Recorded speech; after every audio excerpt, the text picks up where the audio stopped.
In the earliest days of the war,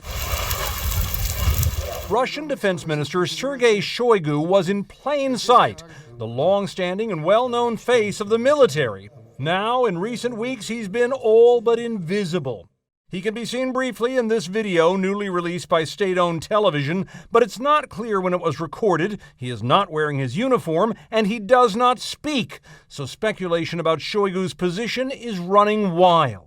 Everything about the reputation of the Russian military, it is about Shoigu. So he needs to be present, he needs to be visible for this very reason, and he's not. Пожалуйста, ваши оценки. Mr. Shoigu, your assessment. Shoigu came into the war firmly behind Russia's stance on Ukraine. Even as his army's advance bogged down and casualties mounted, he told Putin on March 11th, all is going according to the plan. His loyalty to Putin is widely considered unshakable, their relationship stretching back decades to include not just work, but also shared vacations, riding horses, fishing, relaxing in the Russian countryside. He was always extremely loyal to Putin, never questioned his actions, never showed any ambitions to become someone, bigger than the Minister of Defense. That's his thing, to stay loyal to Putin. Yet when CNN asked a Kremlin spokesperson to explain Shoigu's sudden disappearance, the answer was terse. The defense minister has a lot on his plate at the moment. Now is not exactly the time for media activity. And it all comes in the wake of a Reuters report that another Putin insider has quit his job and left the country over the war with Ukraine. For now, it's anyone's guess what has happened to the defense minister. All we really know is that he seems to be missing in action, with no real explanation as to why.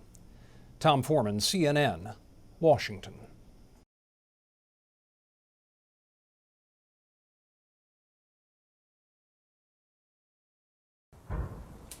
And Fred, you mentioned Mariupol, not far from there. I do understand we have new video from that city, which has just been devastated over the last few weeks. Talk to us about what we're seeing.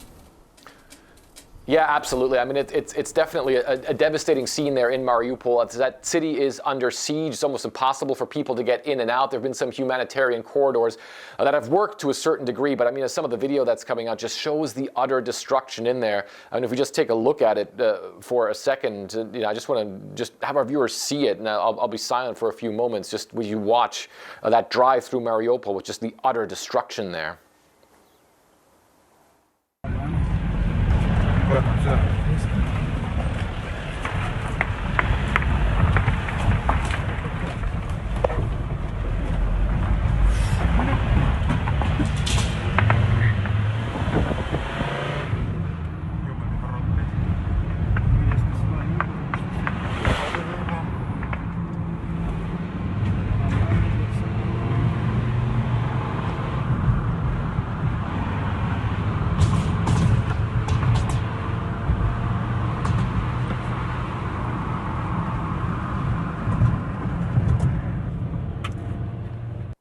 So you see that there are dead bodies laying there, destroyed cars, not a single building that seems to be untouched. You know, I haven't seen anything like that since the worst days of the Syrian war that I've seen covered extensively as well. Mariupol certainly in a dire situation, and the people still trapped inside there, of course, very much in peril as those Russian forces continue to shoot in there, John.